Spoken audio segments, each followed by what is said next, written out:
Got it to Besser in front, backhander scores! The puck back in. Campoli trying to clear it. Gerald is fresh. Got the puck loose to Edwards. Back in for Alex Gerald. Gets up in the air. Now McKinnon the side. No! With the left glove! Are you kidding me? What a save! Hey, Canucks Nation, Brandon Alston here, play-by-play for the Abby Canucks. You've got it locked in the line change, the Vancouver Canucks podcast.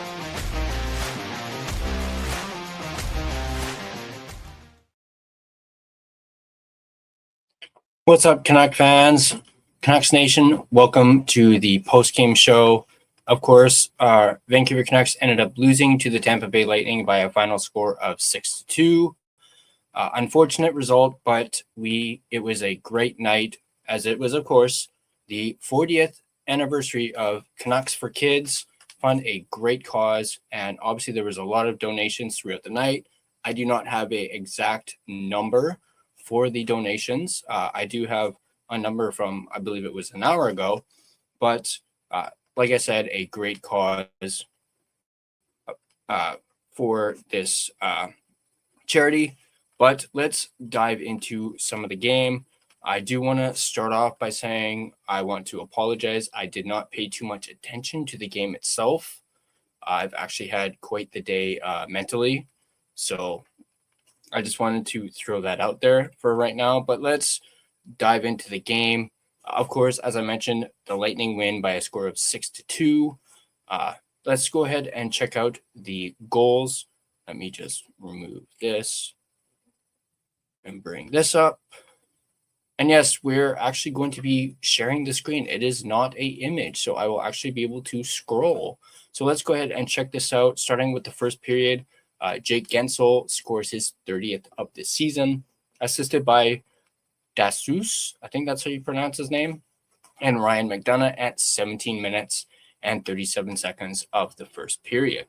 Then moving on to the second period, you had Darren Radish scoring his 18th of the season, assisted by Kucherov and Chiarelli at 49 seconds into the second period.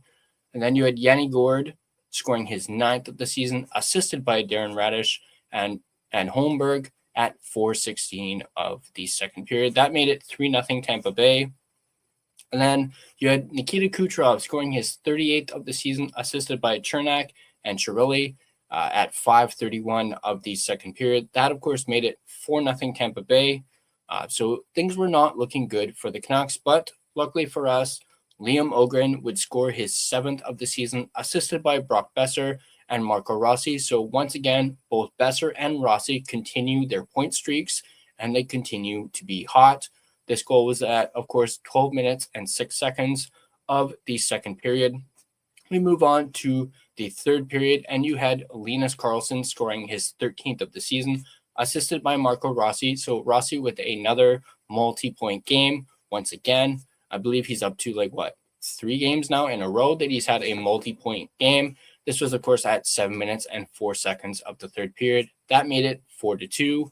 And then Anthony Chiarelli would score his 17th of the season, assisted by Hagel and Chernak at 7:36. That made it 5-2 for Tampa Bay. And you had Brandon Hagel scoring his 32nd of the season, assisted by Kucherov and Moser at 10:35 of the third period. And that was what pretty much sealed the deal. Let's take a look at the game stats. Canucks shots on goal were 30-21 in favor of the Lightning. Face-off percentage, Lightning had a 52.6%. Canucks had a 47.4%. So the Lightning were 30 for 57, and the Canucks were 27 for 57. So pretty close on the face-offs. Only 3 penalties in this game. The Lightning went 0 for 1, and so did the Canucks. The Canucks went 0 for 2. Hits were 25-12 in favor of the Canucks. So the Canucks heavily out-hitting the Tampa Bay Lightning in this one. Block shots were 14-6 in favor of the Tampa Bay Lightning. Giveaways 16-12, and then the takeaways were 6-5. Looking at the shots per period, the Lightning outshot the Canucks 11-6 in this one, outshot them 11-4 in the second period, and then the Canucks were able to outshoot the Lightning 11-8 in the third period. Let's take a look at the player stats. I'm so used to the image on here, so I'm still getting used to sharing the screen. But let's take a look at Brock Besser. We have Brock Besser with a point. He was a -1 in this one, 19 minutes and 24 seconds of ice time, 1 shot, 1 block, 1 hit. Drew O'Connor, a -1 in this one, 15 minutes and 51 seconds of ice time with 1 hit. Niels Höglander, 14 minutes and 25 seconds of ice time. So it's nice to see Höglander's ice time going up there. Elias Pettersson was a -1, 16 minutes and 10 seconds of ice time with 1 shot on goal. Teddy Bluger was a -3, 15 minutes and 40 seconds of ice time with 1 shot and 3 hits. Atsu Ratu, 13 minutes and 16 seconds of ice time with 6 hits. So Ratu laying the body here tonight. Max Sasson, a -1, 11 minutes and 23 seconds of ice time. Jake DeBrusk, -2, 16 minutes and 55 seconds of ice time with 5 shots. Evander Kane, 11 minutes and 16 seconds of ice time with 1 shot. Liam Ogren had a goal. He was a -1, 14 minutes and 15 seconds of ice time with 1 shot and 1 block. Marco Rossi, as we mentioned, 2 assists, so 2-point night, 17 minutes and 3 seconds of ice time. He had 1 shot on goal. And then you had Linus Karlsson with a goal. He was -2, 15 minutes and 55 seconds of ice time with 2 shots and 1 hit. Moving on to the defensemen, Tom Willander was a -2, 17 minutes and 40 seconds of ice time with 1 shot. Philip Hronek, a -2 as well, 23 minutes and 55 seconds of ice time, 2 shots.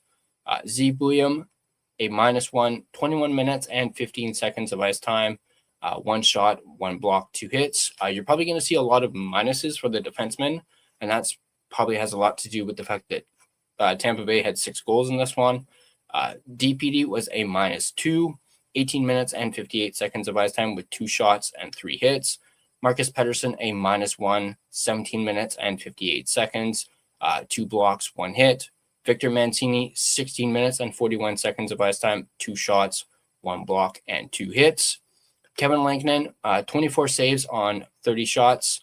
He did allow 6 goals, so his save percentage was down to .800. Although I will say I did think he played okay. This isn't completely on Lankinen in this one, but there you have it. Those are the stats. As I mentioned earlier, hang on, give me 1 quick second here to stop screen. There, that's better. As I mentioned earlier, I want to apologize. I didn't pay too much attention to this game due to having a bit of a mental, a not so great day mentally, at least just for me anyway. And for those of you wondering why, technically today is a pretty difficult day for me, as it would have been my mom's 62nd birthday today. And today just hits me pretty hard. For those of you that don't know, my mom passed away 2 years ago, or just under 2 years ago. And why this hits me so hard on this day in particular is because 2 years ago on her birthday was the last time I saw her. So it was exactly a month between her birthday and the day she passed away. So that's why it kind of hits me pretty hard. So I just wanted to let you guys know that. And that's why I wasn't really paying too much attention to the game, as I had that on my mind. But I do have some notes here. Marco Rossi, as I mentioned already, keeps his point streak going with 2 assists. He's now up to 12 points in his last 8 games. On that Karlsson goal, great hand-eye coordination from Linus Karlsson, able to bat it out of the air and into the net. And then, we talked about Kevin Lankinen and how, he didn't have that great of a game, but he also wasn't that terrible either. He had a potential save of the year candidate, absolutely robbing Brandon Hagel with a beautiful glove save, cross crease. This should have been a surefire goal for Hagel. Hagel should have had 2 goals in this one, but Kevin Lankinen absolutely robbing him of that. And obviously for this game, it was one step forward, one step back for the Canucks, not able to pick up consecutive wins at home, something they've really struggled with this year. They're still only sitting at 8 wins at home, which obviously, is not very good. And obviously you want the Canucks to win at home for the paying customer. Of course, the next game is Saturday versus St. Louis. This is going to be the final game of their homestand before they go back out on the road. I mentioned the Canuck for Kids Fund. Obviously, that went up until midnight. So we have it right here. Let's give it a sec to load. Hang on. There we go. So this image was from an hour ago. Let me actually quickly go look on Twitter and see if it has updated and shown the final amount.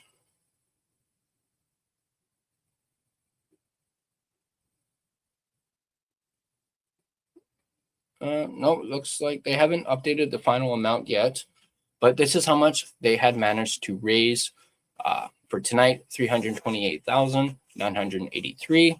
So once again, as I mentioned before, great cause, Canucks for Kids Fund. I was watching the intermissions quite a bit, them talking about, the Canucks for Kids Fund and, all the great that it does. And, the players, going to the children's hospital and hanging out with all the kids there. Obviously they had, I forget his name. Spencer Moore, read the opening lineups. I thought that was absolutely fantastic. So once again, a great cause for sure.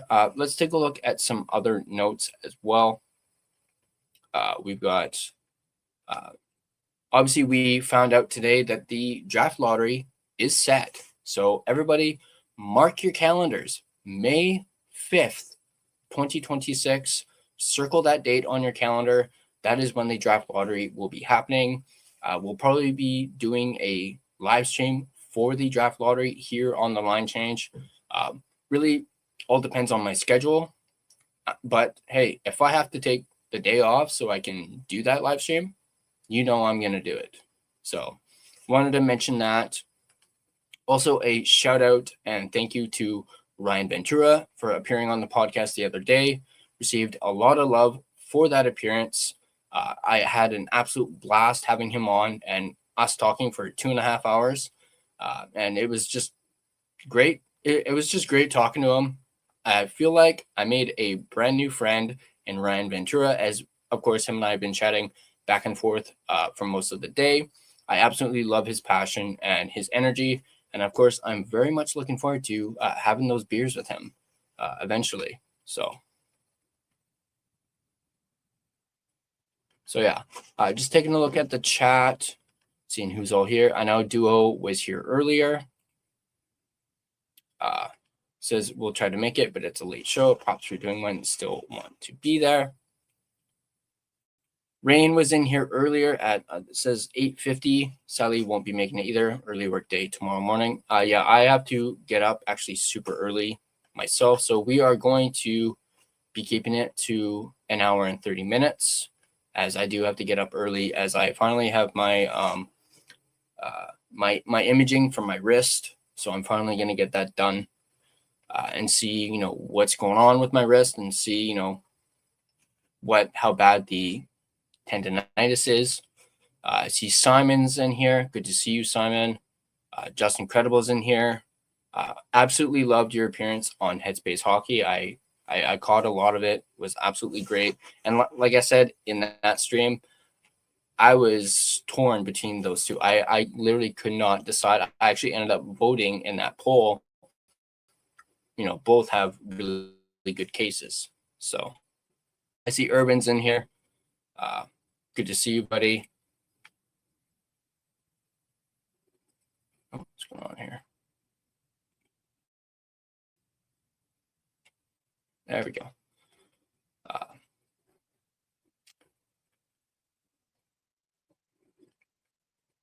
Oh, here's a question from Simon. In your opinion, what was your favorite line combination by Vancouver against Tampa Bay?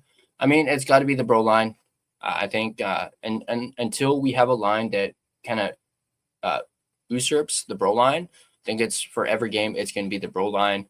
I know, obviously Ogren had that goal tonight. Besser and Rossi both got points, so definitely is the bro line for sure.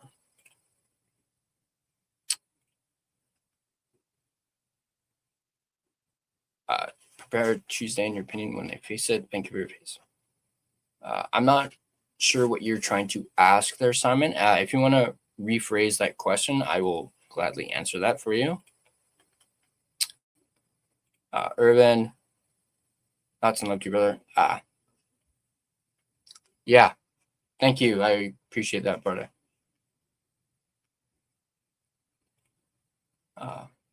In your opinion, what do you think is going to happen for Vancouver in the draft order? Well, I'm hoping they pick first. Obviously, I really want them to get Gavin McKenna, and obviously, finding out that when the draft lottery is, I know a lot of Canuck fans are probably on pins and needles for that, so definitely want them to pick first. Absolutely. Bobby, good to see you. SGA, good to see you.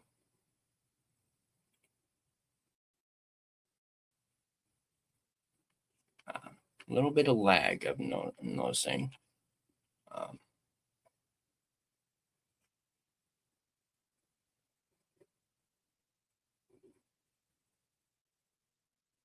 Sorry, guys. Let me just check some.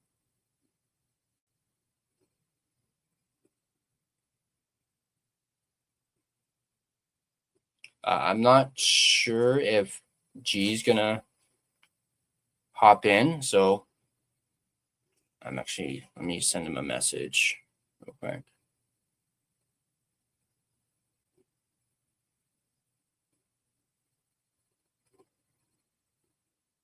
I know he's had a very busy week this week. Kempner, good to see you, buddy.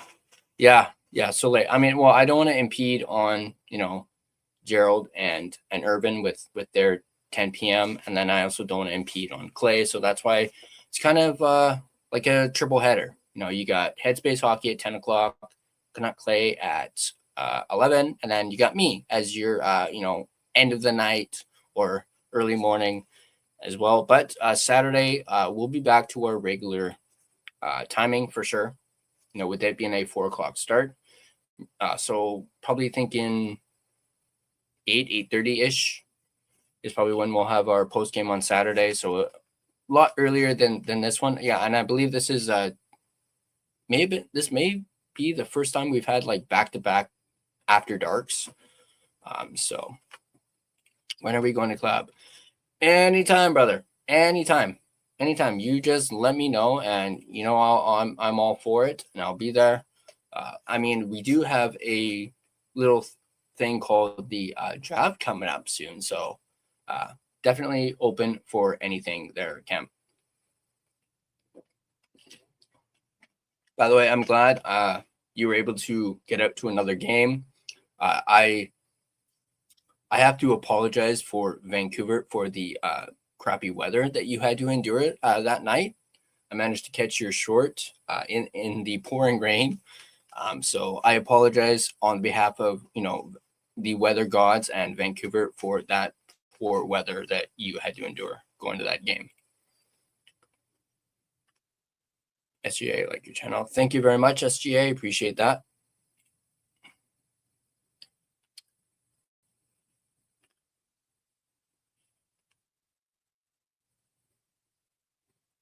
Oh, are you doing a Nothing is Perfect takeover next week? Nice. I'm very much looking forward to that. Oh, here we go. Simon, are you going to go to that wrestling event that's coming to Vancouver? Because Edge might be coming to Vancouver. Yeah, I'm glad you mentioned that.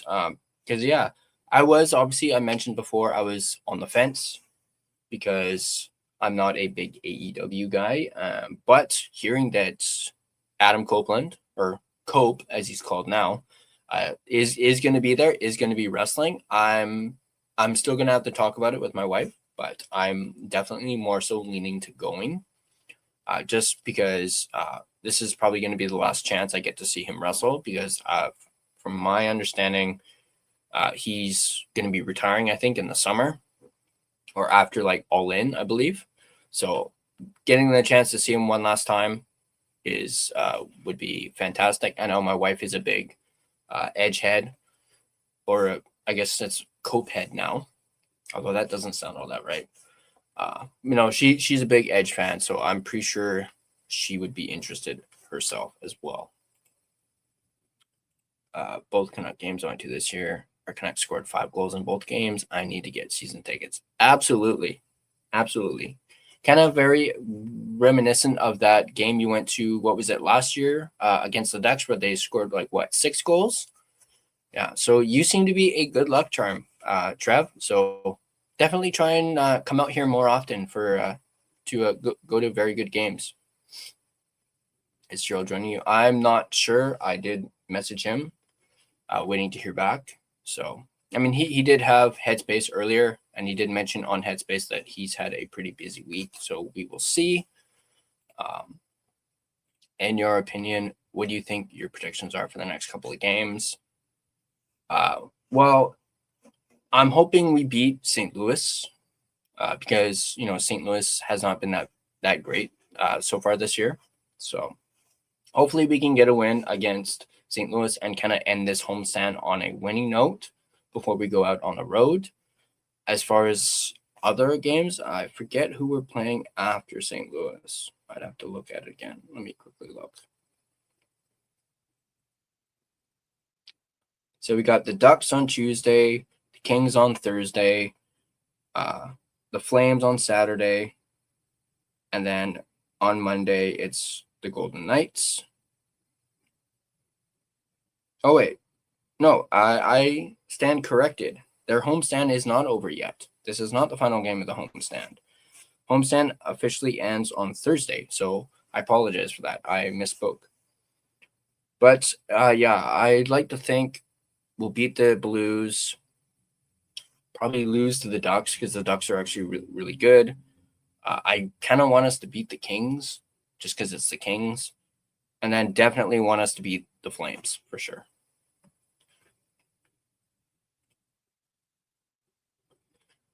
Predictions, score predictions for St. Louis. I'm gonna play it safe and be 3-2 Canucks for St. Louis. For the Ducks, I'm gonna say 5-3 Ducks, and then the one after that, which is the Kings, I'm gonna say Clay's favorite score, 4-2 Canucks over the Kings for that one.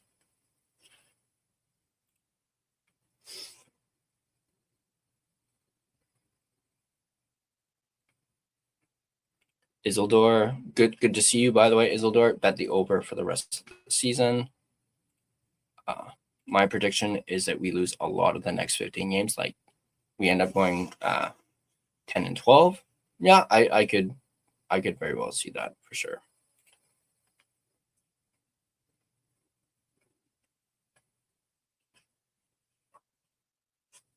Just double checking the Canucks for Kids, seeing if they've updated that number.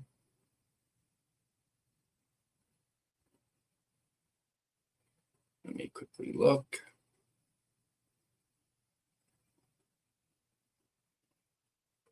Yeah, they haven't up. Well, maybe I'll check Canucks for Kids. Yeah, no, they haven't updated it in 2 hours. So, will we crack 10 home wins? I don't know. I hope so. I mean, we only have to win like 2 more games to do that, and I could very well see us winning at least 2 out of the next 15. Although, I mean, we have like what? How many more games on this homestand? Whoops, wrong one.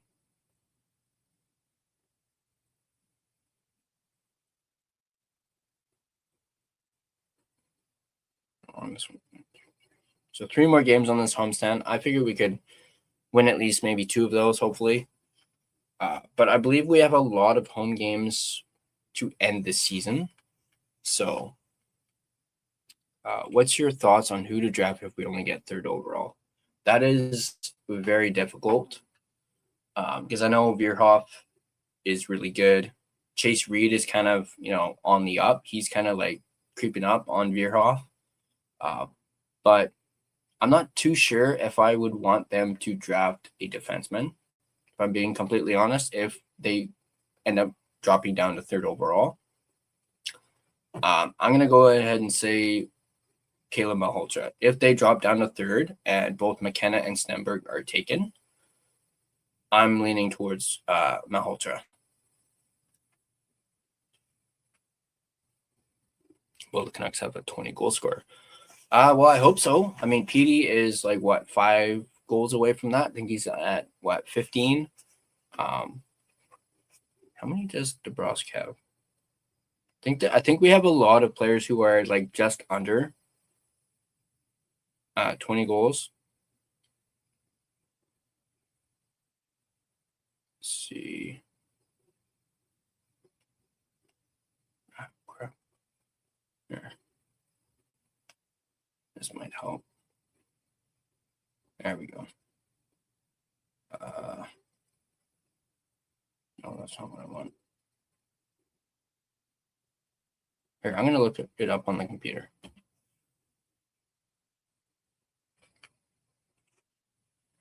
Give me 1 second here.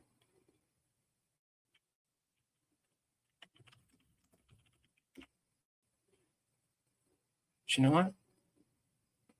Can I do it on the phone? Let me see. Here.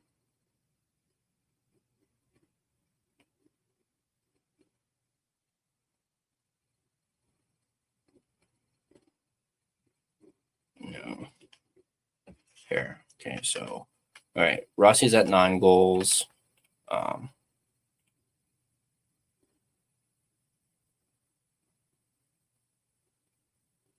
Yeah, Pedersen's at 15. Where's Doc? All right, well, here's DeBrusque. He's at 14, so he needs at least 6 more. And honestly, at DeBrusque's rate right now, I could see him not getting to 20. One person I could see potentially getting to 20 is Doc, because Doc is at 16. He only needs 4 more.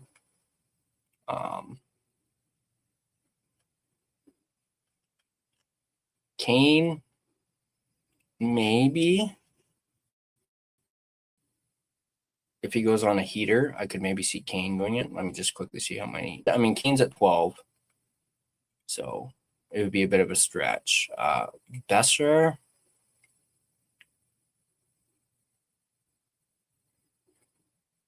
Yeah, Besser's at 16 as well. So Besser only needs 4 more. So I'm going to say Besser could do it. Petey could do it. O'Connor could do it. And then I'm going to say DeBrusque likely not. Kane likely not as well. So, yeah. Bobby, no, we're not doing open house tonight because I have to leave at a specific time. So.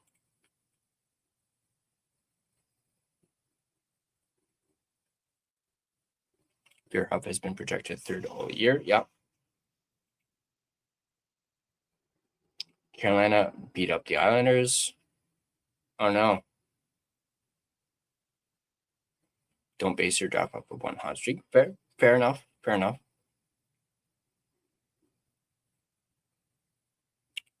The Islanders lose.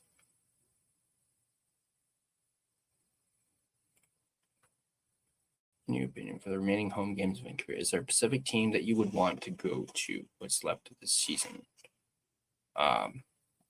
Is there a are you asking is there a particular game from a Pacific Division team that I'd want to go to? I'm gonna say probably the Ducks. if I had the money, I'd definitely go to the Ducks game if I could, for sure. Just because they have a lot of young players. And actually, the last time I was at a Canucks game where they played the Ducks, they layeth the smack down on them.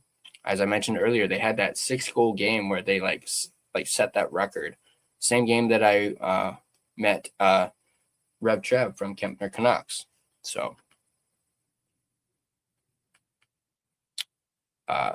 Isidore says Seattle all in. LA to see Kopitar. Yeah, that would be a pretty good one too. Not gonna lie. That would be a pretty good one. Okay, Urban says he's gonna turn in. Good night, brother. Later, brother. Good to see you again. I saw the Ducks drafted McQueen, maybe a late season game to see him.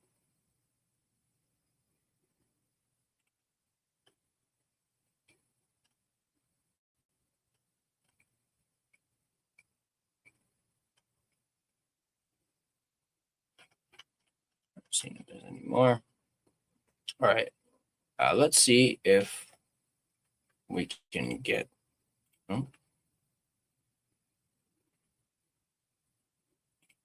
Oh, McQueen. Yeah, that's a good one too. Yeah, he could maybe get a game in, although I'm not entirely sure, but definitely for sure.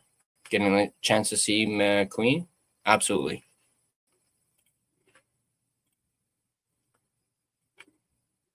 Here, let's bring this up. Now I kind of read it. Move that. We don't need that. Let me here.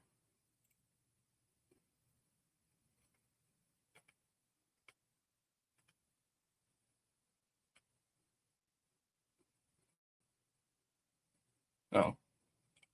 There. Share screen. Let's take a look at some stats.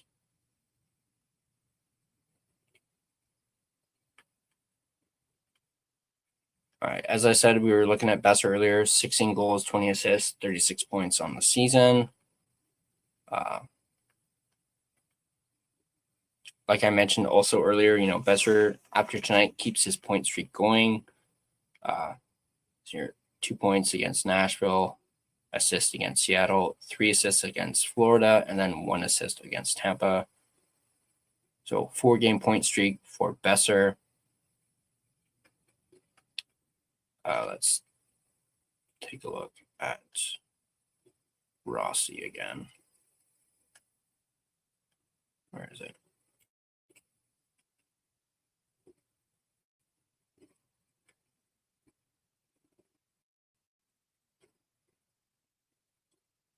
$27 points on the season, 9 goals, 18 assists.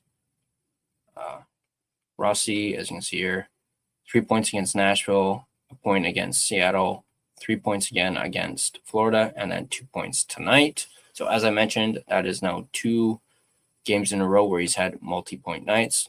Actually, take a look at the game log. We can see. So really, Rossi started getting hot in this game right here against Carolina, where he had the 2 points. That is when he really started, going. And then, he of course continued that against Chicago, had no points against Winnipeg. And of course, the Canucks got shut out against Ottawa. So no Canuck got any points in that one. And then, as I mentioned, 3 points against Nashville, goal against Seattle, 3 points against Florida, and then 2 against Tampa. So as you can,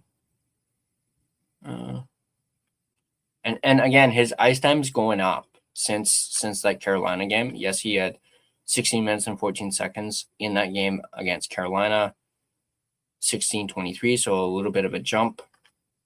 Another little bit of a jump. There was 16:57 against Winnipeg, 16:10, so he kind of went down. His ice time went down slightly in that game, and then his ice time goes down by almost 2 minutes against Nashville, but he still manages to get 3 points in that one. Back up to 16:23, and then up to 16:59, so about 17 minutes there. And then he's at just a little over 17 minutes against Tampa Bay there.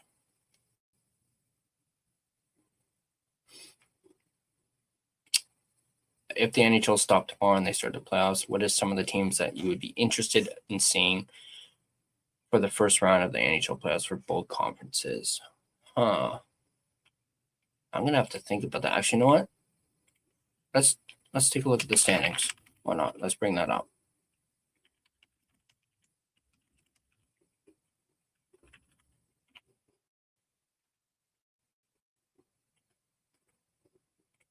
Let's bring that up right now.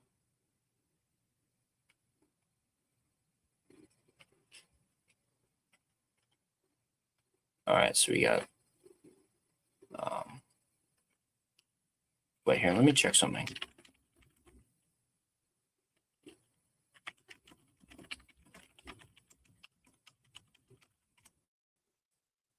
I know there's an image.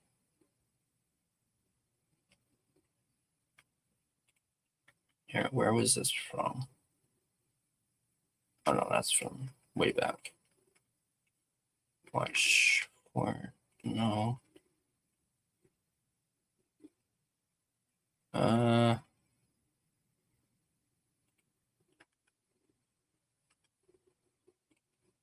Yeah, let's see here.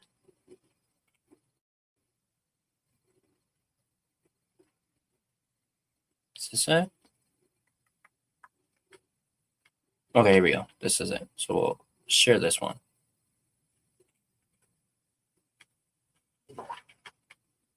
All right. So you got in round 1, Colorado and LA. Dallas, Minnesota. That's going to be a real good one. Dallas and Minnesota in the first round.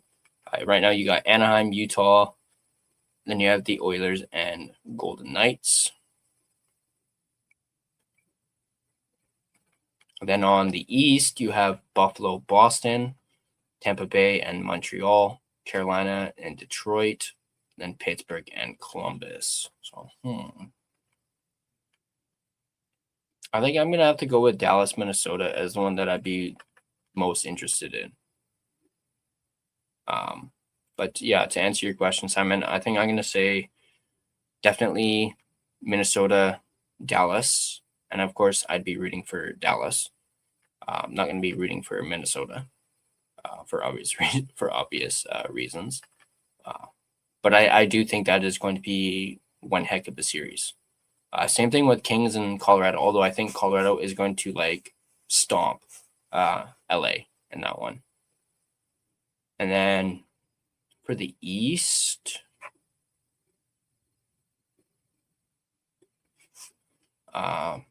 East is tricky, but I'm going to just go ahead and say Buffalo, Boston is one I'm looking forward to. And of course, I'm going to be rooting for Buffalo.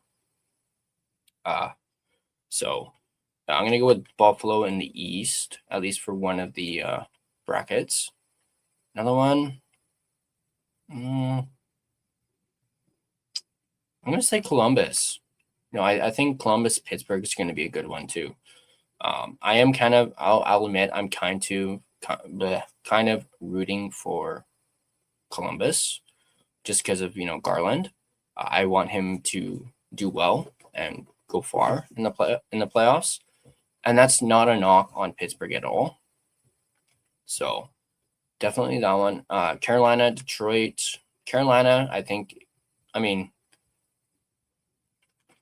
Detroit's been okay this year. They have the second wild card, but Carolina is a beast. So I would not bet against Carolina for sure. Definitely would not bet against them.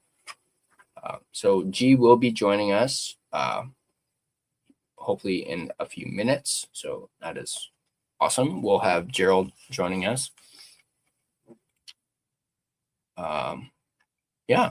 So that's if the playoffs started today. I'm not sure how. I'm assuming this is as accurate as it can be as of today, but I'm again not entirely sure.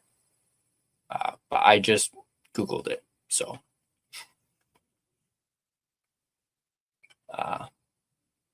skated against Carolina, got some confidence. No looking back now for Rossi. Sure, can get 20. Yeah.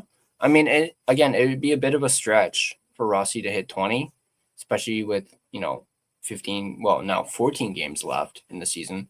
If he had started this streak say in January, or maybe prior to the Olympic break, I could definitely see Rossi hitting 20 for sure.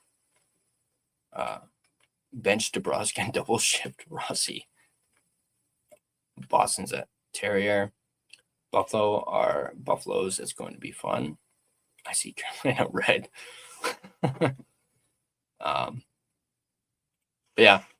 Yeah, for those of you just tuning in, I know once again we are after dark. It's super late. Thank you to those that are here. It's of course very appreciated, very much appreciated. We did already go through some of the game already. I kind of kept it kind of short, as I mentioned earlier. I wasn't paying too much attention to the game itself for obvious reasons, as I mentioned earlier. But yeah, just to recap a little bit, today's a difficult day for me. And when I say today, I mean like today isn't Friday, March 20th. Also on that note, while I remember, I'm not sure if he's watching this, but I'm sure someone will probably send this his way. But I want to wish a very happy birthday to Coach Rob. As it is officially, as of 40 minutes ago, his birthday. And like I mentioned, he shares a birthday with my mom. So happy birthday, Coach Rob. Get rid of that. I guess we can talk a little bit about something else. I know the other day we kind of talked about, Jack Hughes and how he was being a little baby, wanting the golden goal puck, and the Hockey Hall of Fame basically said, nope, you're not going to get it. And then actually we saw, I believe it was today, Jack Hughes kind of walked back his comments in his own way. So that happened today, kind of like walked it back, but didn't exactly take accountability for what he said either. Just kind of, said it was, crazy, but it is what it is. So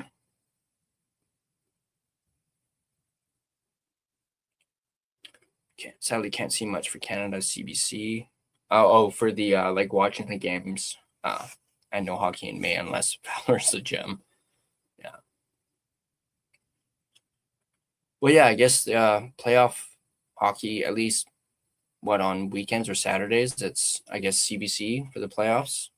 I believe I'm pretty sure Sportsnet's going to get some of the games for the playoffs this year. So. Yo. And boom, he does it. And boom, he does it. Sorry. He just appears. I totally forgot. I apologize. I was man. about to go to bed, and then I looked at my phone. I was like, damn it. I totally forgot I had to do this. Because, yeah, after our show, we went on Clay's. And then once Clay was done, I was just like, oh, I'm so tired. I didn't really sleep last night.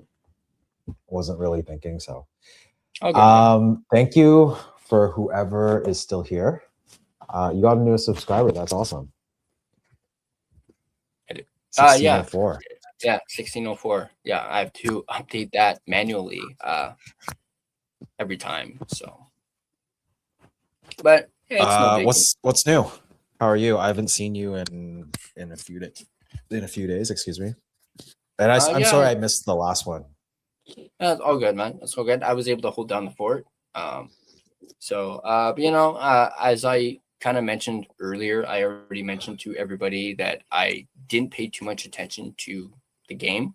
Like I had it on, and it's not because of the score. I just I know what today is for me, so yeah. That's been on my mind. So, well, you know what? We can talk about it on Headspace.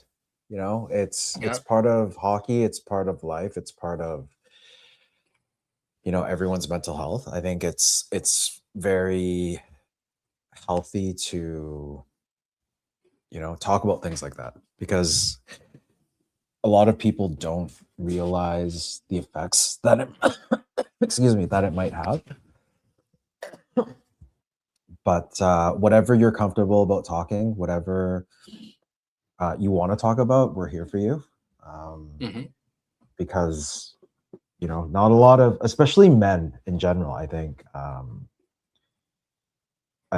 even Trevor Linden was talking about it on After Hours, how he's part of the men's health, that association, I think.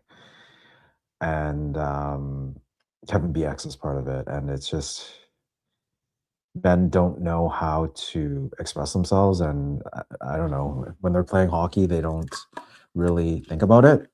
But at the same time, when the career is done, they retire, then it creeps back and bites them. So it's best to sort of talk about your emotions, even though men are manly, have their egos and stuff. But I think you need to put that aside for your own mental health, and also for your family's sake.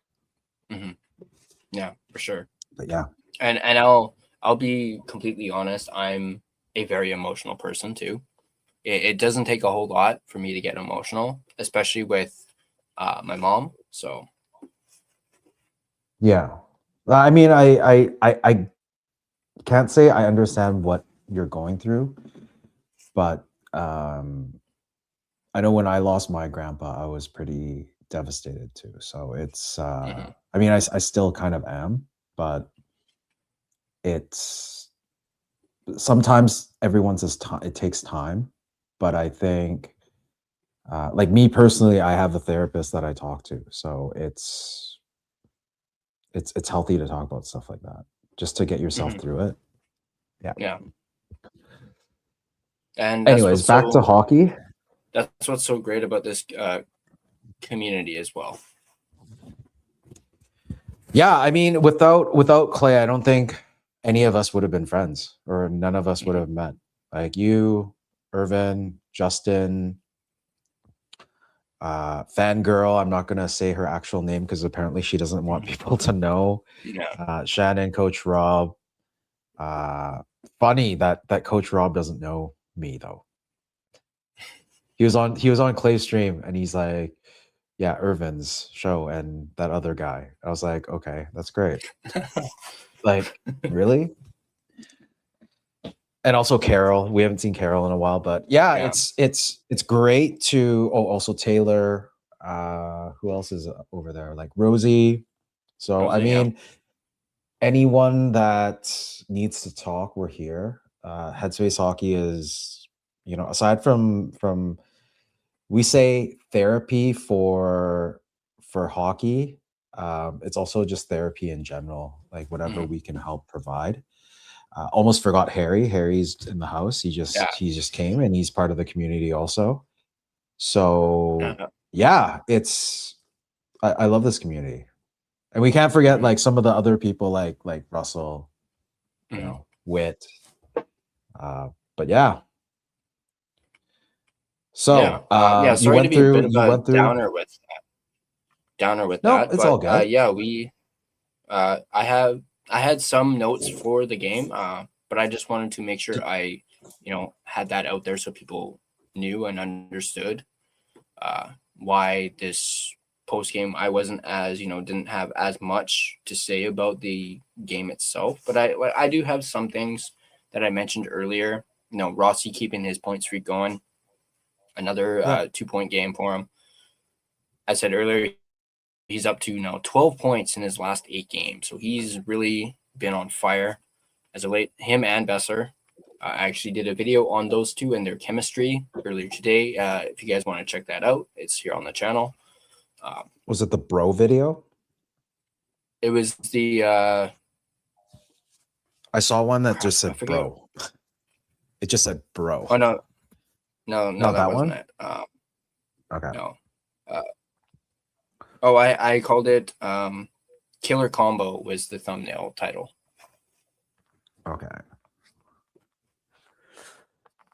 Did you watch the game at all? Like any parts of it? I had it on, and I was kind of like watching it and doing some things at the same time. So I did see some things. I did, which I mentioned earlier, that Lankinen glove save on Hagel. Wow, like he robbed him there. How about the other goals? Yeah. How about the other 4 or 5 goals? Yeah. Oh, sorry, True, 6. True. He wasn't like, I mean, he had like glimpses that were good, but in general, like it was that typical Lankinen game again. Mhm. And yeah, he did end up letting in 6 goals, but that one save though was. And then, funny enough, after he makes that save, he lets in a couple more goals, which is kind of. No, what really sucked was, I think, the Canucks' second goal, the Carlson goal. After that goal, immediately it was under 30 seconds. The Lightning came back. Then it was 5-2, and then it was 6-2. Actually, no, it was 4-2 at that point. Right? I think. I have to double check. Sorry, I'm so out of it. I've already closed everything. But anyways, that goal, it sucked because, I mean, I'll tell you what I liked about it first. I don't know if you have that in your notes, but it was, I think just before that, the lines were juggled again. So it was another grab bag, or it was just late, shifts. Like the shift change was done late. So at one point, it was Ogren, Petey, and Besser on one line. And there was a glimmer like of that old Besser Petey combo, like the old Lotto line kind of feel. And they almost got a goal too. And then right after that, line change, and then Kane got on, and he almost like knocked down Hronek. I don't know if you saw that, but I was like, "What the hell is going on?" I don't think I caught that one. Like that is this. You don't just get him in the 1,000 games and let's just call it a day, because I mean he was technically playing 4th line minutes anyways, which I still think like the deployment wasn't great, because I think he was third line or 4th line. I can't remember. I think he was playing right wing to start the game. And that was with Ratu and Sasson. No. Was it Ratu and Sasson? Or no, Ratu and Sasson. Because Bluger's 3rd line, and he had Hoglander and Jake DeBrusk. No. Sorry. Jake DeBrusk and Linus Karlsson. And then it was supposed to be Hoglander with Ratu and Kane. Are you looking up the lines? Yeah, Kane was with Ratu and Hoglander. Yeah, but that was like changed again, because at some point it was Hoglander, Petey, and Doc. And then it was just really odd. And then DeBrusk, Bluger, and Karlsson. And then somehow it was Sasson, Ratu, and Kane. And then it was Sasson, Ratu, and Doc. No, Karlsson. Anyways, like it was such a jumble in the third. It was just really, really weird. Like I don't know what the hell is going on. I don't know if you saw our Headspace live today. And we were talking about I saw quite a bit of it. Yeah.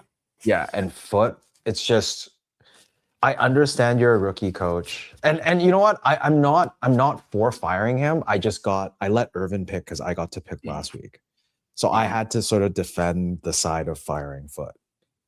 But I made those arguments, and they're legit arguments, even though I don't think he should be fired. But at the same time, like, it's things like this that piss me off.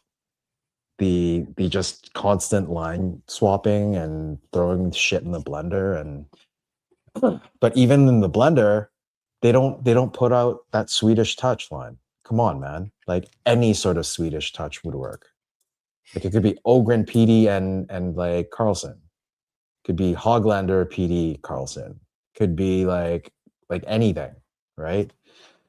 But the yeah, that goal that we were actually talking about, that I'm sorry, I totally rambled onto something else, it was Ogren, Rossi with Carlson. That actually looks pretty good because they all have speed, whereas Besser is not as fast, right? So that's how that goal happened. I don't know if you did the goal breakdowns, but I think I didn't do the visualizer, but I did the breakdown of the goals. So what happened was, I think it was Rossi came down with the puck. He threw it down to the end, and Ogren went and digged it up on the end at the end boards, and then threw it back out to Rossi. Rossi shot it, and then it deflected, went up, and Carlson did this like sort of baseball bat in the like, it was great hand-eye coordination. So I mean, this line looked pretty good.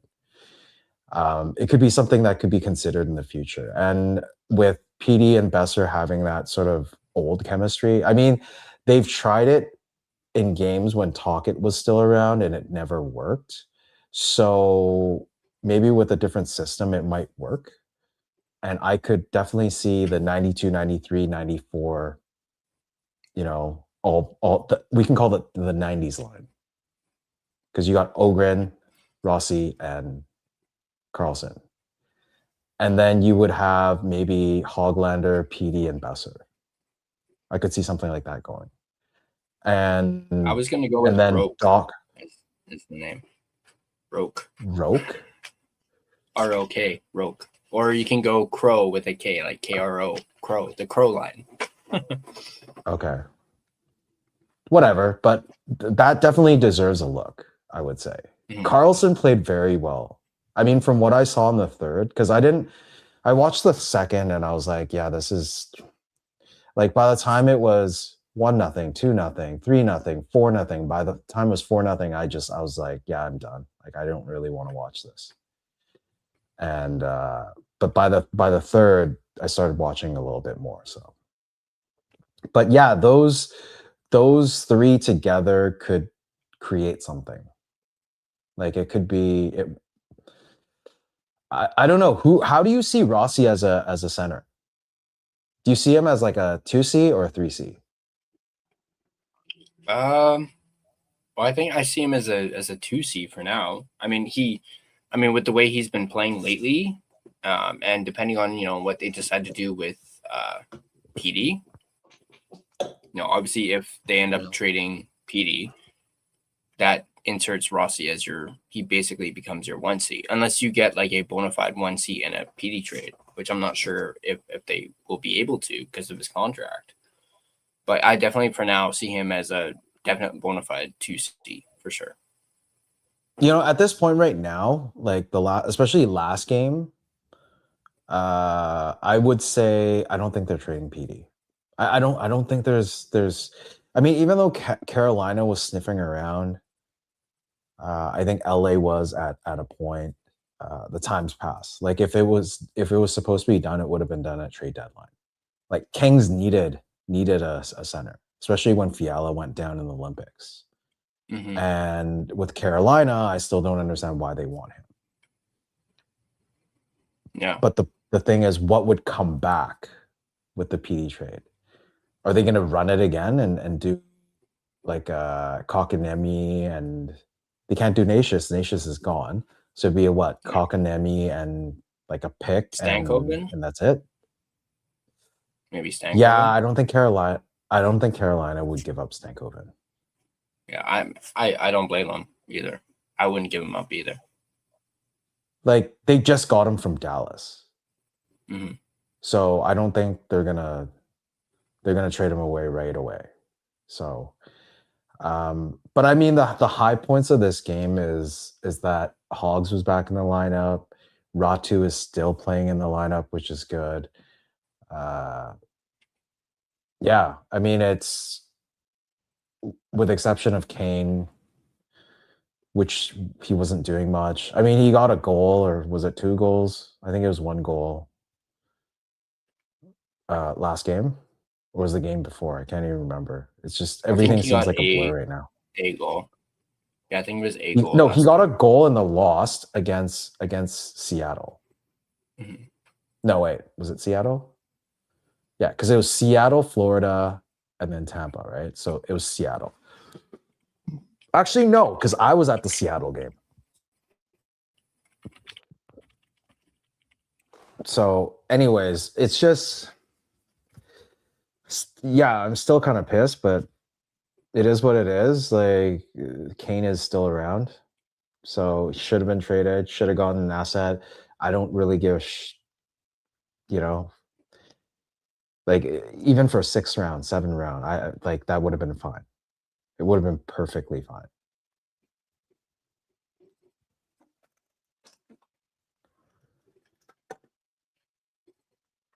And I apologize right now. He got a goal against Seattle. Yeah. So, anyways. And then he had 1 assist against Florida.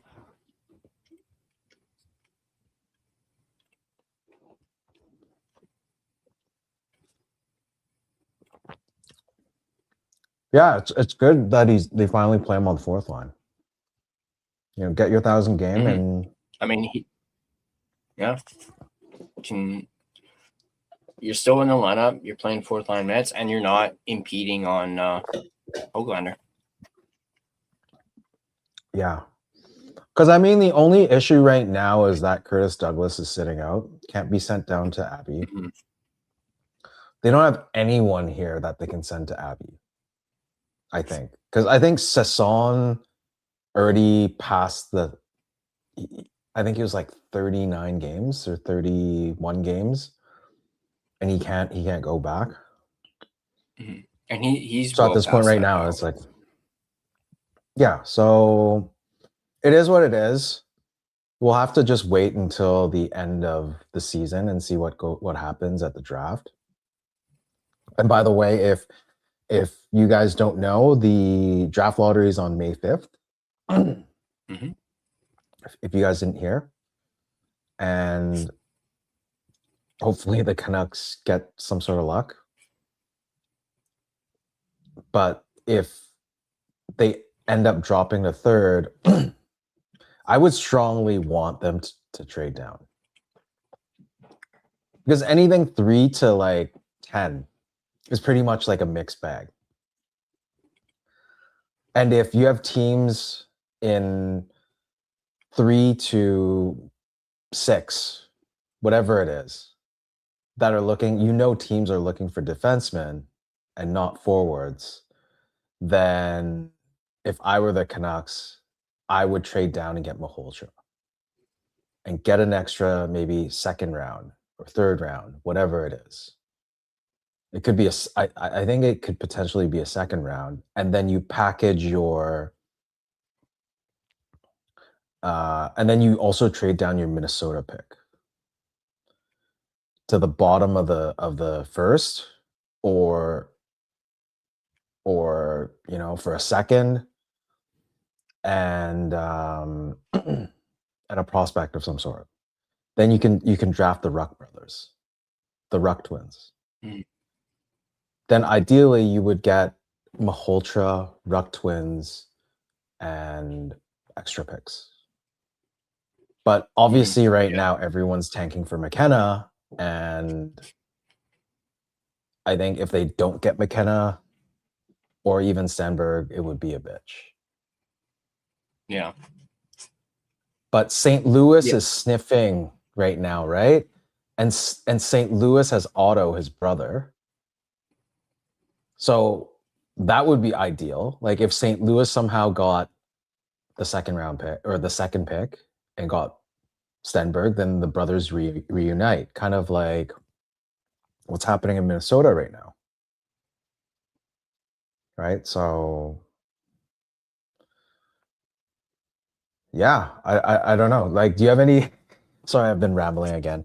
Did you have any notes for the game that you had wrote down? I had a little bit. That I went over. But I'm glad you brought up the draft, because actually someone asked me earlier, if we do drop down to third, who would you pick? And I basically said, well, if both Stenberg and McKenna are off the table, and we had that third overall pick, I probably would go with Malhotra with the third overall. It's too high, though. It's way too high. Well, I think he's going to get a potentially top 5, but yeah, it would be a little too high for Malhotra. But I'm just not really convinced about Virov, and that's just me. Virov has dropped a little bit. Yeah, but Virov is also a defenseman, isn't he? Mm-hmm. Yeah. So is so Reed. We don't really need another defenseman right now, like unless Mancini doesn't really pan out. I mean, he played well tonight too. I mean, there was a play in the third that he went almost like zone to zone. He almost went like end to end, got a shot off. So yeah, this is the perfect time to make these, take these risks, make mistakes, learn from them. Love it. And then you have DPD. You also have Willander.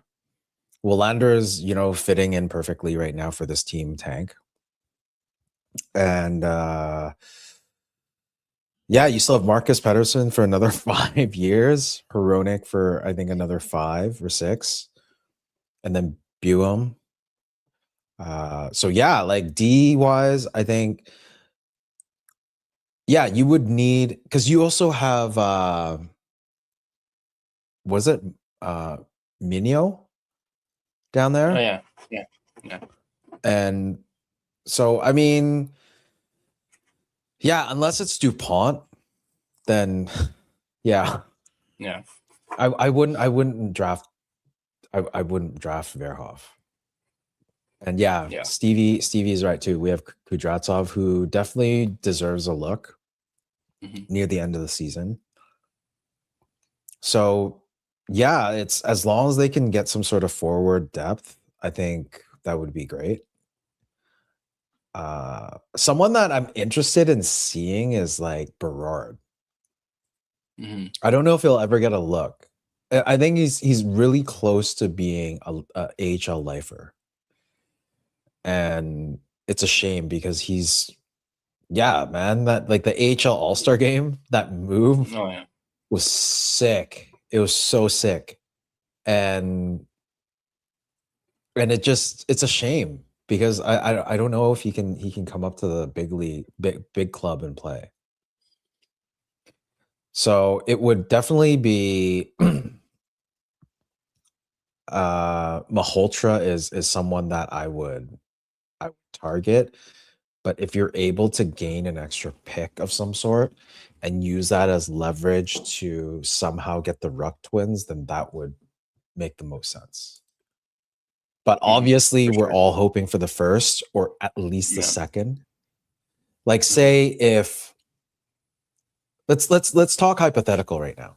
Let's say the Canucks got the second overall, and whoever got the first overall pick ended up getting McKenna. Then whoever wants Stenberg, like say St. Louis, then you would trade St. Louis that pick, or you trade Stenberg over and you just milk that and just get whatever picks that St. Louis has, tack on an extra or whatever, prospects, and then you go and get Malhotra. And then the Minnesota pick, I would trade down also, closer to the bottom of the first round to whoever's down there. It would be like Ottawa, or it would be, I don't know, because Ottawa is the 32nd pick now. And then it'd be what, like one of the top teams, like Colorado, I don't know, Colorado, Vegas, something like that. And you get it so close that you can draft both the Ruck twins at the same time, and you get another pick in the second. Then you this would be forming picks like how Justin Credible and also Irvin is saying. Then you get extra picks. Yeah. So like Stevie's saying, if it's fourth, then trade down to fourth, get Malhotra, and then you get an extra pick on top of that. Why not? Right?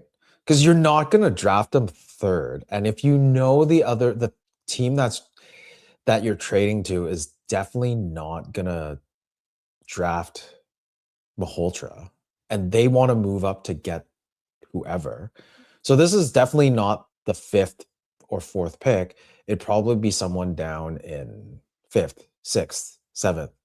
And if you know those two teams ahead of that pick is not going for a forward, then you're good to go. Mm-hmm. So yeah. But yes, to answer your question, Isildur, yes, there was a decision. Ottawa got their pick back. So they're now picking 32nd. They cannot trade it, and they cannot move up or down in this draft. They're stuck with the 32nd pick, which means we get the 33rd pick, which I believe is the first pick in the second round.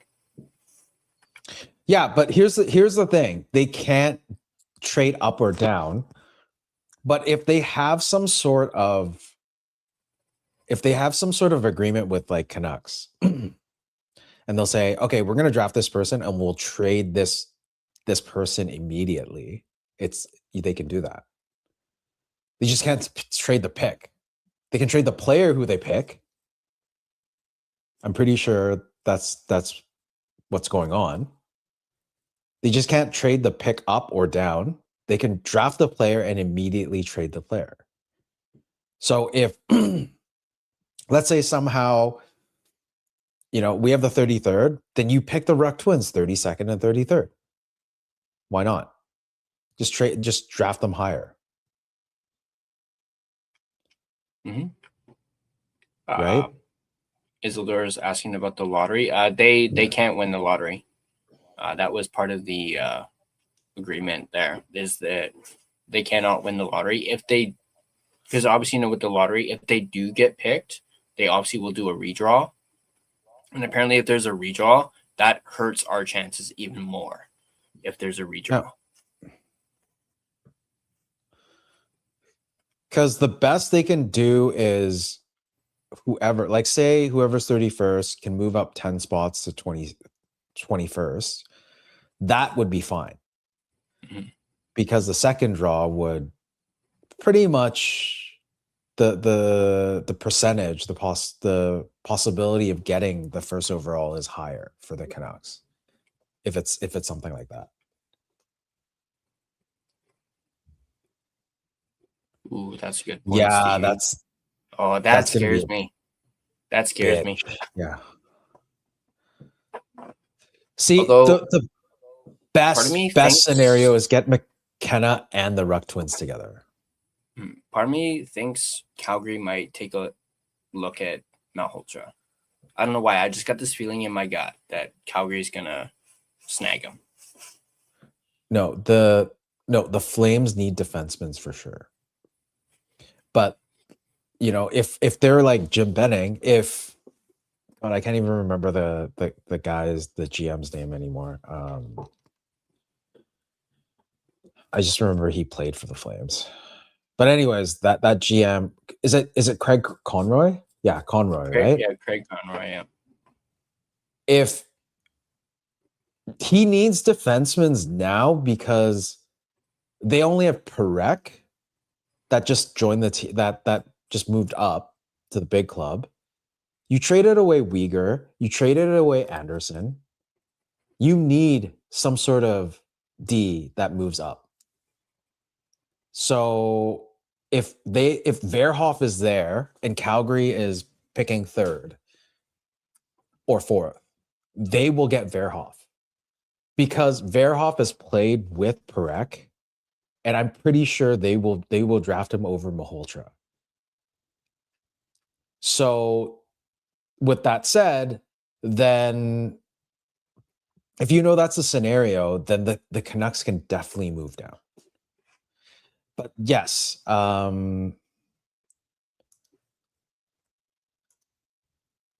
Isidore, yeah, they do need another center for Kadri. And then they have Coleman, who's also a center, but he's getting kind of old. So, And yeah, he might be on his way out too. I know they were trying to trade him at the deadline. But yeah, ideally, if they can get McKenna and the Ruck twins, and then you send all three of them to Abbey for a stint, and then bring them up the year after or halfway through the season, that'd be ideal. Because I think they need some reps. And just to build some sort of chemistry, like they could be McKenna and the Ruck twins can be top line in Abbey. Play top line minutes, get reps, then come up to the big club. And hopefully by then it's to the point where the Canucks aren't making the playoffs and they can have a stab at DuPont. Then perfect. You like that speeds up the whole process of the rebuild. Like super like turbo speed. Because they don't need them right away. But you also don't want to be drafting players like how the Canucks drafted Podkolzin, and he was stuck in the KHL for 2 years, and then he came over. Was treated like shit in the KHL, and then he comes to Vancouver, and he still doesn't really get to flourish or get good looks, even though he's like one of the most liked players and he has good work ethic. They gave him up. So yeah. But the other scenario would also be whoever that is on the club that doesn't work out. Like it could be, I'd be open. I don't want to lose Hogs like Hoglander, like how we lost Podkolzin. But if we can package Hoglander to move up or down in the draft, I'd be okay with that. As long as you get like Ruck twins. Mm-hmm. Like these kids are like crazy, man. They're over 100 points, man. Yeah, I know at least one of them hit over 100. I think one of them was, last I looked, it's been a couple days. One of them was still stuck on 99, but one of them has already passed 100 points. And they only have like the one a few that's games passed, left in their season. The one that's passed is actually the center. Like the whoever, I don't know the names of the brothers, but it's the centerman that's higher on assists. The goal scorer winger brother is projected higher because he's a goal scorer. Mm-hmm. But the one that's projected in the second round, I think is starting to move up a little bit. Mm-hmm. I love what Stevie says here on my take now. Canucks got 1, Chicago got 2, and Calgary got 3, and Calgary picks Albert Smits. Who the F is that? He's a high. I've seen his name around. Like I haven't looked into his name, but I've seen his name. Apparently, he's a pretty high prospect. So,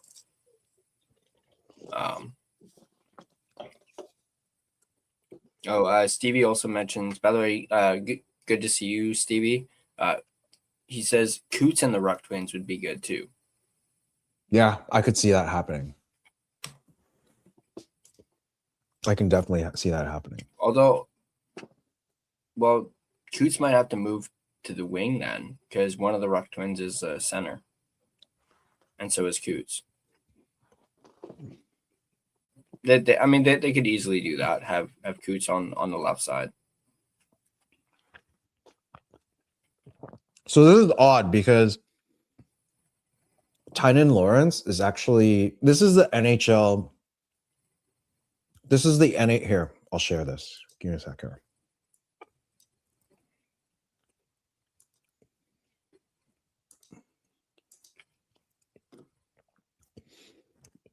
So McKenna is still first. Verhoff. Where the hell is? Oh, this is North American. So Gavin McKenna's first. International, definitely. Where's Stenberg? Huh? That's so odd. Is Stenberg not even on that list anymore? Wow. He's not. STN, right? That's so odd. Okay. Okay, give me a second here.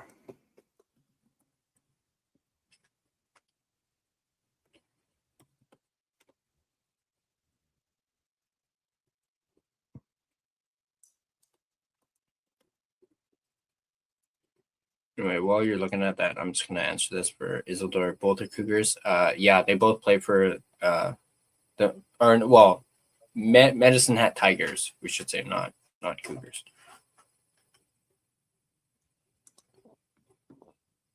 Yeah, they play on the same team as that McKenna was on last year. That's so odd. Anyways, but yeah, Malhotra is right now fifth on the NHL prospects ranking. So, like as you can see right here, aside from McKenna and also Stenberg, for some reason he's not here. Defenseman. Then Yeah. Malhotra, another defenseman, Rudolph, then a center. Left wing. Okay, but there's a lot of defensemen in the top. Mm-hmm. Excuse me. I'd say top 10. There's a lot of defensemen.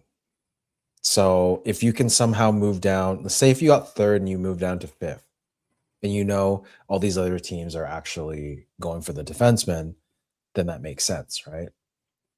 Even sixth. Because pretty much from 3 to, let's say 3 to 8, 3 to 10, like all these players, it's, a mixed bag. You don't know what the actual ceiling potential is going to be. But for McKenna and I guess even Verhoff and Stenberg, you know it's going to be, the ceilings are going to be a bit higher.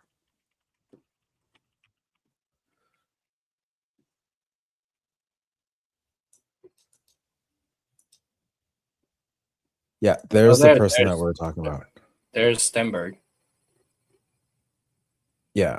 So international skater, Stenberg, Smits, which is the defenseman that who was it? Was it Stevie? Was it Stevie that was saying? Yeah. Yes. Stevie was like, who the F is this? Well, apparently he's a German. He's a German. Vigo, I'd be interested in Vigo too. Mm-hmm. But he's just a little smaller than, like, it'd be another Rossi. Yeah, right? Rossi / Garland. Just as a center, though. But Vigo, I watched him play in the juniors, and he was pretty good. Hmm. But his brother actually plays for Chicago, I think. So Chicago might be sniffing for that too. I thought we had his brother Wilson. We have him in our system. Oh, do we? Actually, yeah, we do. We have Wilson. Chicago has his teammate, who's that new prospect that's just coming up to get reps. Anyways, doesn't matter. So all in all, I would say if for some odd reason they're down to third, I would trade down, get Malhotra. Like, Malhotra's fifth on the North American. So on the international side, you still have Stenberg, Smits, like all these other players. So definitely there is room for the Canucks to get Malhotra. I would say between maybe the 5th to 8th spot. But yeah. Mhm. Definitely.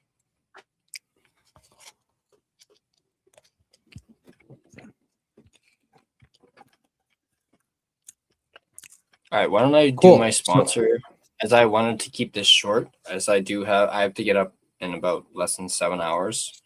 So I finally have my imaging appointment for my wrist. Finally getting that done. So I'll do my sponsor read, and then we'll close out. We'll do an early one tonight.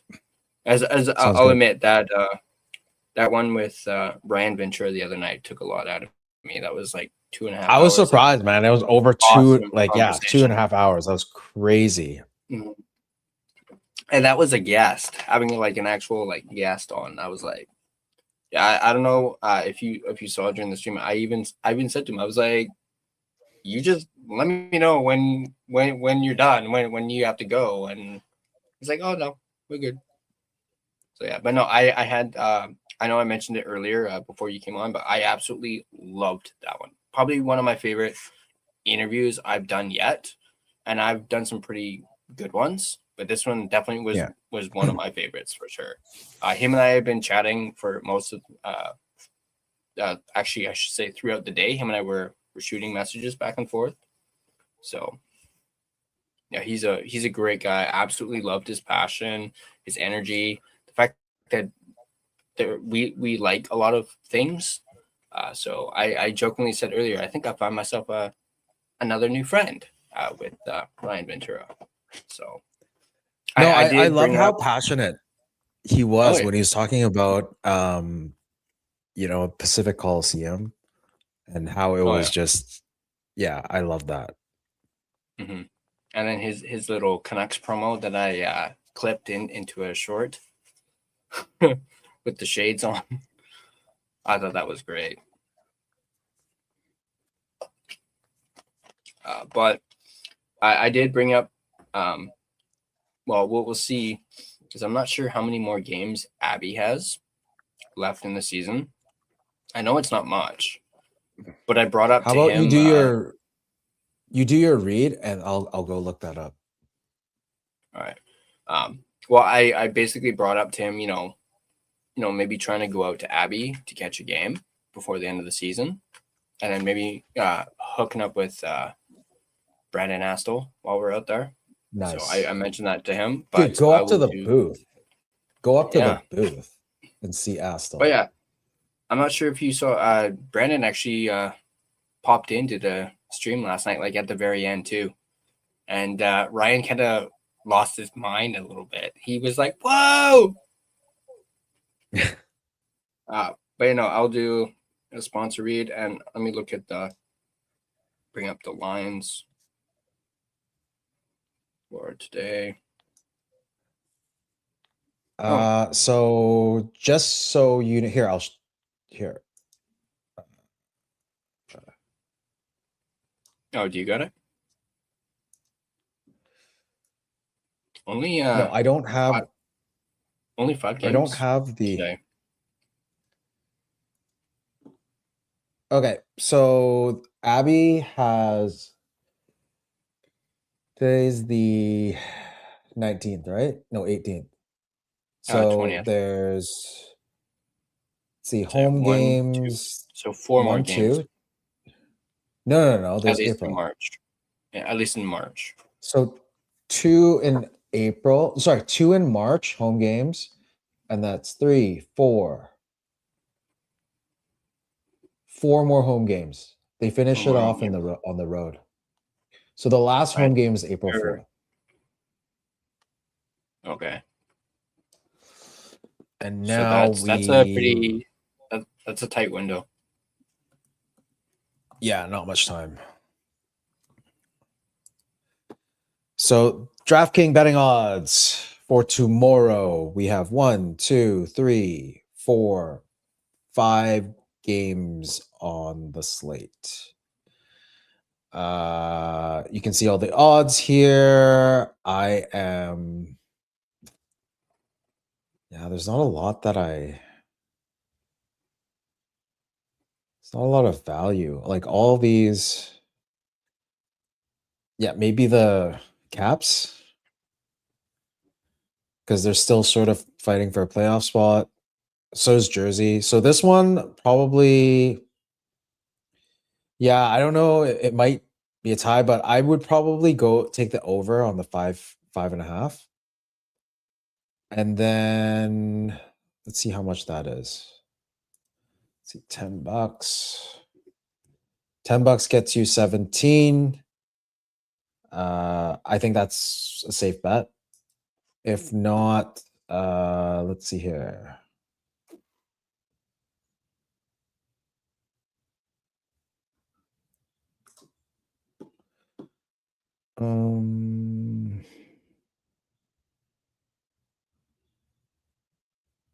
Yeah, probably just that one. I'm really too tired to look at this. Let's see one more. Let's see here. There's no points. Yeah, just that 5.5. It would be this game right here. Jersey and Washington Capitals over 5.5. If you can find one that's actually over 4.5, I'd probably take that instead. If there's an alternate line, there is not. So yeah, I'd take the 5.5. So 10 gets you 17. There you go. All right. Just a reminder, this post-game show is a presentation of DraftKings Sportsbook. And this post-game show is actually sponsored by DraftKings, which is, of course, an official sports betting partner of the NHL. DraftKings Sportsbook, an official sports betting partner of the NHL, is built for the fastest game on ice. With player props and live betting, every shift, every shot, every save gives you options to get in on the game with DraftKings Sportsbook. New customers bet just $5, and if your bet wins, you get $300 in bonus bets instantly. Download the DraftKings Sportsbook app and use code THPN, that's code THPN, to turn $5 into $300 in bonus bets if your bet wins. In partnership with DraftKings, the crown is yours. Gambling problem? Call 1-800-GAMBLER. In New York, call 877-8-HOPE-NY or text HOPE-NY. In Connecticut, call 888-789-7777 or visit ccpg.org. On behalf of Boot Hill Casino in Kansas, wager tax pass-through may apply in Illinois, 21 plus in most states. Void in Ontario, restrictions apply. Bet must win to receive bonus bets, which will expire in 7 days. Minimum odds required. For additional terms and responsible gaming resources, see dkng.co/audio. This is a limited time offer. Copyright 2026 NHL, all rights reserved. This video has been a presentation of both DraftKings Sportsbook as well as the Hockey Podcast Network. Be sure to check out the network for your favorite podcast covering your favorite team at thehockeypodcastnetwork.com, the home of hockey podcasts, where it's every team, everywhere. All right. That's your closing. Isn't that your closing? Well, that I guess it's part of it. Well, it's two different videos. I just play back to back. There's some questions that I want to. Sorry, go ahead. Yeah, we can get to those for sure. I do want to mention. Okay, yeah. Just for an update for those. This is mainly for Duo, but we're at 2,620 watch hours, so less than 400 watch hours to go. So we're on watch hour watch. Nice. So I could see me hitting get it. People get. Hopefully, maybe the end of April. Everyone go rewatch Tyler's video. Just if you're going to sleep, just put it on and just let it run. Just let it play on repeat. The Bjork brothers would be cool. Yes, I definitely agree with that. Isildor, this one. No, not this one.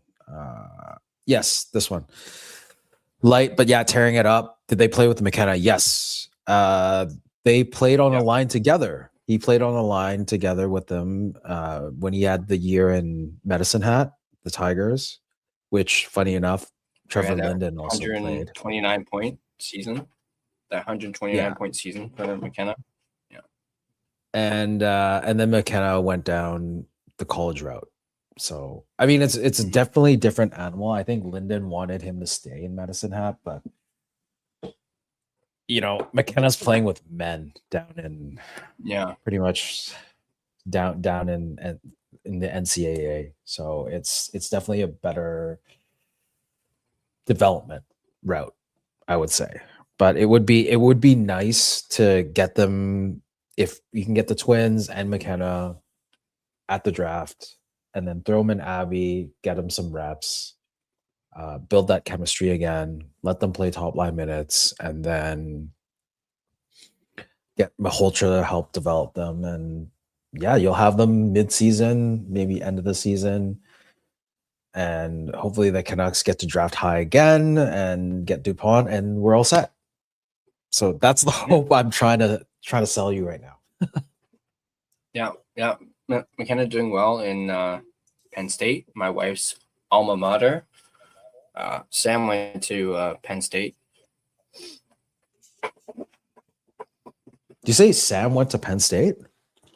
Yeah. Oh, nice. Yeah, so there's I don't even think she knows that. Well, I don't think she really knows much about McKenna, and B, I don't think she even knows that he's going to Penn State right now. But I'm sure I'll probably mention it to her, and she'll be like, "Hey, that's where I went to college." Memorial Cup in Kelowna. Who's got tickets? Not me, but I've actually never been to a Memorial Cup. Maybe next time they actually have it in Vancouver, maybe I might actually look into it. We'll see. It's been a long time since Vancouver's done one. Yeah.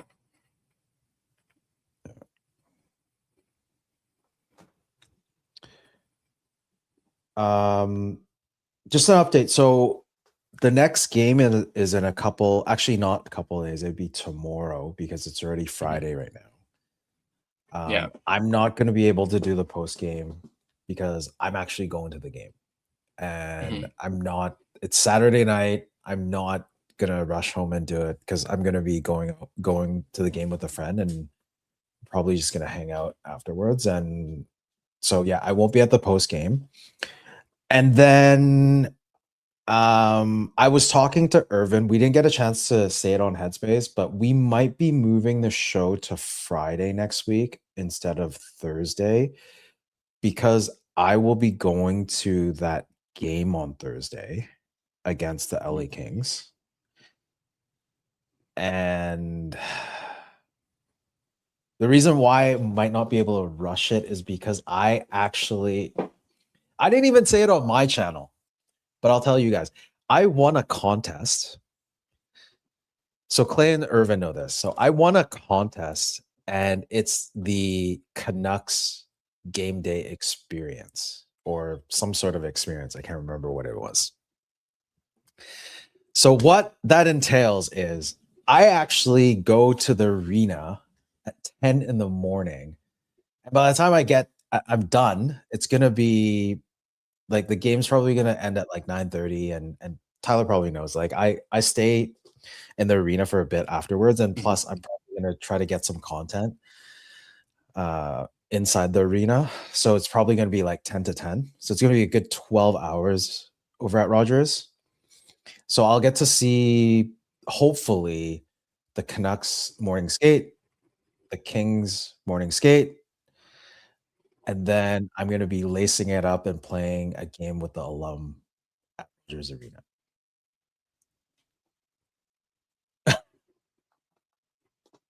Tyler, you're frozen. Whoa. Which contest was this? Is this that is this that budget breaker muffler one that I've been seeing No, I don't. No, I think it's Molson. I can't remember. But Oh, Molson. yeah, I got an email like on Sunday or Monday. I can't remember. And they're just like, congratulations, you won. I was like, what? And I looked through it. And I don't have any hockey gear. So I've been asking people if I can borrow it, but it's kind of gross because people like they've probably been wearing it for years. So I'm gonna have to go buy some secondhand. Like obviously I'm gonna have to buy like a cup that's new, like mouth guard that's new. I'm gonna be able to, I think, borrow a helmet, a pair of gloves, but I'll still need all the shoulder pads and all that stuff. So I need to do that on Monday. But yeah, after the practices, we're gonna dress in the visitors' locker room and then go on the ice and play with. I don't know who's gonna be there, but apparently Vancouver alumni. So it's gonna be 3 periods, 10-minute period, so it's only half an hour. And then after that, we go to Park for lunch with the alumni. And then we just hang out a little bit at the casino and then head back over to Rogers. And we'll be heading up to Club 500 where Rain was a couple of weeks ago. And we'll be watching the game. And then that's the whole day. Yeah. And apparently they're going to be giving us, I don't know, because I replied them a little late. So I don't know if I'll get it personalized, but they're giving us actual jerseys with our names, like a number that we choose, personalized, customized. But I don't know if because I replied them a little late. I told them that I might not be able to because I don't know if I can grab the equipment. But yeah, they ended up still giving me the spot. They're going to give me a jersey, and we're talking about if it doesn't make it in time to be made, then they'll do it afterwards. So I'll still get a authentic, jersey. So that's the experience. So I'm super excited for it. That's in 6 days, less than a week. And God, I haven't skated in a whole year. So I don't know, actually more than a year. And I'm just a little, I'm quite nervous, but I'm looking forward to the experience. So that's why the Headspace show next week might not be on Thursday. I talked to Irvin. We're probably going to move it to Friday. And then I'll tell you guys all about it then. Awesome. Man, I am so happy for you. That is so cool. Yeah. I know they've had a few contests like entries like the last few days. I'll admit I've entered into both of those contests. So, fingers crossed, toes crossed. But no, that's fucking awesome, dude. I'm so happy for you. You're gonna have to tell me all about it when you're done. You're gonna have to tell me all about it when you're done. Yeah, we'll do it on the stream. But it's like when do you get a chance to skate onto the ice at Rogers Arena, play with the alum? I hope the Sedins are going to be there, but I'm pretty sure it's going to be like Kirk McLean, maybe Babbage. I met Babbage because his old house is actually like a couple blocks from me.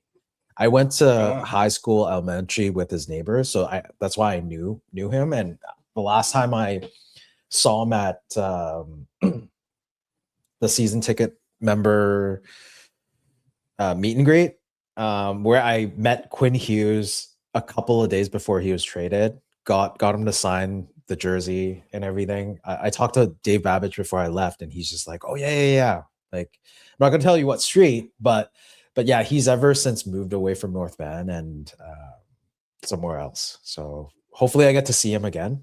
But I'll definitely tell you guys about the experience. And holy crap, Swerve Irvin is here. I thought you were going out for the night, Swerve. And apparently Stevie says I thought he needs to get up. My customized stick. Yeah, apparently Stevie's one. Are you sure, man? His stick. I'm gonna reach out to you, brother. I'll message you later. Or I'll message you tomorrow about that.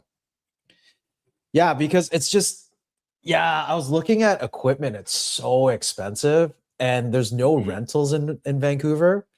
So I managed to talk to one store and they said I could probably get it for a few hundred for a whole set. And then I'll probably end up just keeping the skates and then selling the other stuff as use again. Because I'm only going to be using for like 30 minutes. So maybe I'll sell it cheap to Irvin or even my buddy John. We'll see. Yeah. Or maybe I'll Irvin's start isn't playing running. with Irvin and we'll play beer league. Yeah. There you go. Yeah. Apparently, Irvin Running. says he That'd be can't sleep. Cool. Bro, you got to get up in like 4 hours. Yeah. Go get some sleep, man. Yeah, definitely do that. I'm really glad that I'm finally getting my imaging done, even though it's been like 3 weeks. But I literally booked this 3 weeks ago, and that was the only spot they had available. And I wasn't going to go to the hospital and wait hours in the waiting room before getting my imaging done. At least with this, I can get it, done, boom, boom, done, all good. So, but yeah, we'll end it there. At least I'll be back for the post game on Saturday. I mentioned earlier it is a 4:00 game start, so it won't be an after dark post game. It'll probably be around 8, maybe 8:30. I'm eyeing right now. I'm actually going to schedule it right after we're done here. So be on the look out for that. Again, if you guys haven't checked out my interview with Ryan Ventura, my 2.5-hour conversation, I highly recommend checking it out. And as like he said on social media, just throw it on it in the background and just enjoy the conversation. So again, just go to sleep and have it playing, and then that's it. Yeah. And then I also get the watch hours too. So, but again, I gave him a shout out earlier. I'm going to give him another shout out. Ryan Ventura, one heck of a guy. Awesome. As I mentioned in that video, he made his acting debut with The Rock. Like, how many people can say that they did that? That is so cool. And, him talking about at the Pacific Coliseum. At the Pacific Coliseum in the Canucks dressing room. Too. That is where he shot his scenes. So really cool stuff. Once again, you guys can check that video out on the channel. But I'm Tyler. He's Gerald. This has been the post-game show. Once again, Gerald, thanks for popping on. I know you were extremely tired and had a busy week. I really appreciate it. And of course, it was, good to see you again, as always. Once again, I'm so freaking happy for you for this experience next week. I'd be lying if I wasn't a little jealous too. So I gotta throw. I mean, who wouldn't be jealous of something like that? Yeah, it's so crazy. But yeah. I'm gonna plug again. If you guys weren't there tonight, we actually got almost like double the amount of viewers than we usually do tonight, which was odd. We ran over almost an hour and a half, and Swerve and Irvin was willing to help it out. So yeah, click down there, look for us on socials, Headspace Hockey, Instagram, Threads, X, Twitter, Facebook. Drop us a message, drop us a comment, drop us a like, drop us a sub, and we'll see you next week. And I'll let you in on what happens on my day in life with the Vancouver Canucks next week. Yeah. I just posted the link in the chat. Oh, Duo, you're right at the end. You pulled a Brandon Astle from the other day, jumping in at the very end, but it's all good. Thanks for those of you that are still around. Thank you for watching. As I mentioned earlier, I know we kind of started off on a bit of not a sour note, but a little softer note because of, today. Hopefully today's goes okay. I get my imaging done and I can just, relax and hopefully not think about it too much, but we will see that. Once again, if you guys enjoyed this post game, hit that like button and subscribe to the Line Change, and be sure to have your notifications turned on so you don't miss more in-depth analysis of your Vancouver Canucks. Thanks for watching, guys, and we'll see you guys. Well, you'll see me in the next post game.